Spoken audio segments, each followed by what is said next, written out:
Hey, welcome. Welcome back to my channel. Thank you for joining me again. Good morning, good afternoon, good night.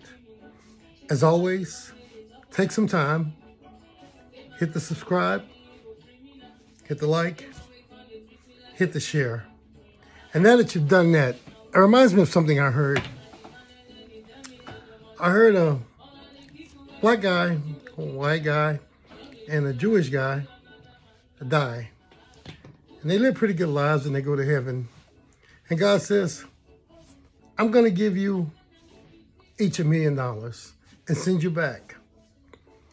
And he said, but you have to tell me what you're going to do with it first.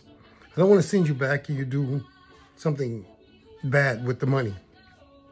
And the white guy steps up and said, well, Lord, I'm going to make a portfolio. I'm going to put some investments down, put some in savings, just ensure my future life is comfortable. God says it's admirable, sends him on back, gives him $1 million. The black guy steps up and he says, well, Lord, I'm going to shine. I'm going to buy my mother a house. I'm going to make sure my family gets the things they want. And I'm going to be clean and look good. Just shine. And God says, well, that's nice. And he gives him $1 million and sends him back.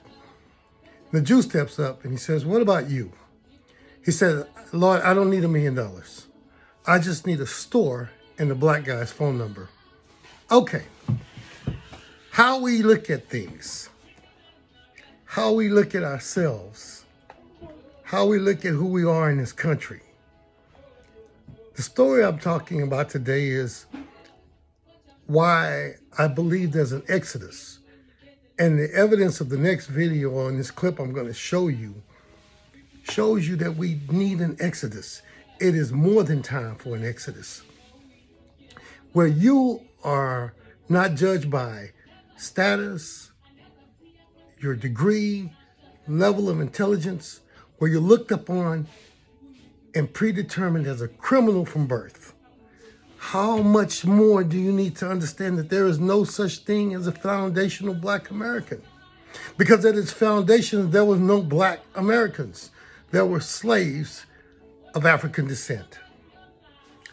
And continue to this day to show you that your citizenship, no matter your status, no matter your degree, no matter your profession, is not recognized in this country. How blind can we be? Where a young man, young African-American men are steadily being deemed criminals, go to court in the street, executed and murdered by cops, criminals in uniforms. Now, lately they punish some. That's to settle us down. Calm down. We took a few off the police force. We sent a couple to jail. But that does not equate or equal 400 years of abuse. And if you don't realize or know that it is time to go to a place where you have an indigenous right to the land and the freedoms deserved you by being born human, then you are naive to continue in this belief. So take a look at this next video and just see for yourself, okay? Yeah, we should note, first of all, the Houston police say the young man fired at officers first when they approached, but the mother tells a different story, saying the officers came in unmarked vehicles and never announced themselves as police. Who is the police working with? Who are they protecting? Shanetta Lewis is in agony. Her only child, Sherry-Ann Lockett, was shot and killed by police at her front door Monday. You run up to the door, just like this. When you hit him, he fell this way. The family says the 26-year-old had never been in trouble with the law. In fact, he has a bachelor's from Sam Houston State and a master's from Lamar University in criminal justice. And he was planning for law school. But last November, unknown to the family, a high school friend accused Lockett of committing a robbery. And by Monday morning, police had a warrant for Lockett. Lewis says the first cars that showed up were unmarked. They did not come in an HPD car and say, "We serving you a warrant."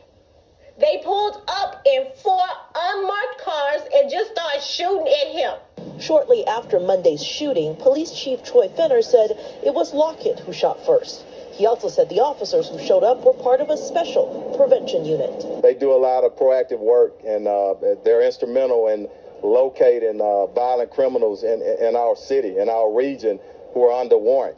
Lewis says her son knows his rights and would have turned himself in to defend against the baseless charges if given the chance. I want justice for my son.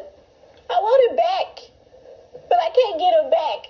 But I want some answers. I want to know why they didn't do the proper procedure. The family has hired an attorney and are requesting all body camera video to review what really happened on Monday. Houston police say they could not comment further pending an internal affairs investigation. In Houston, Maya Shea, ABC 13, Eyewitness News. Wow, you know, it's sad.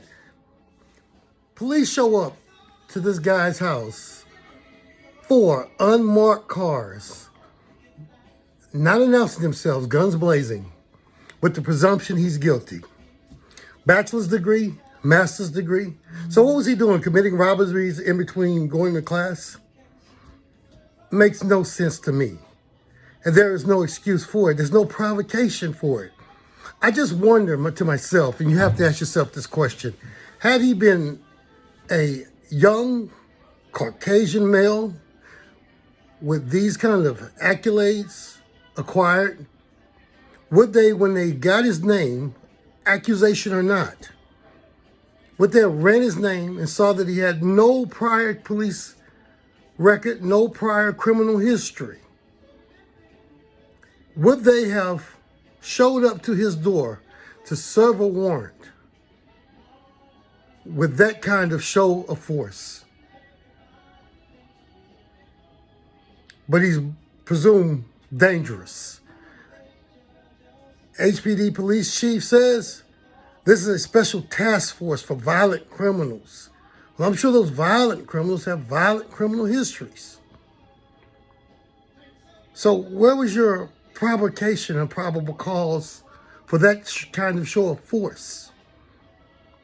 I'm going to tell you where that was, family.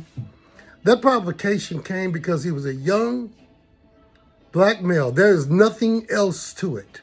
And the bad part is when the system uses African Americans to continue its assertion of others' privilege. That's really sad. Yeah, there are some of us. You ever see The Matrix? I want to protect the system because I know that I'm a part of the system and because my grandfather was a part of the system and we built America. No, you didn't. You were forced to build it. Now, psychologically, you just automatically do what you're told. Malcolm X had a really good name for that. Look it up sometimes. I just want to say to you, it breaks my heart because I've dealt with the authorities. I've dealt with the criminal justice system, and I know the disparity in it. I know the unfairness in it. I know that it has deemed to lock away black males, minorities, period. And I told you this in previous videos. Take it or not, for what it's worth, it is the truth. I don't have to prove it because they do it every day. I have to do nothing. I'm just speaking on it. I hope you enjoyed the video. I'm sorry if I seem a bit emotional or a bit upset about it. I am. It's troubling, heartbreaking that this mother will be crying and wondering how my son, who was not out in the streets doing many things, could be killed at my front door because he was presumed a criminal. The irony of it is that he wanted to work for that system. African Americans, wake up. Let's go home. Someone tells you they don't want you in their home and they show you that, don't stay. Leave. Because I'm sure we could build a lot better place. God bless you. May He keep you. Until then, hit the like, hit the subscribe, hit the share.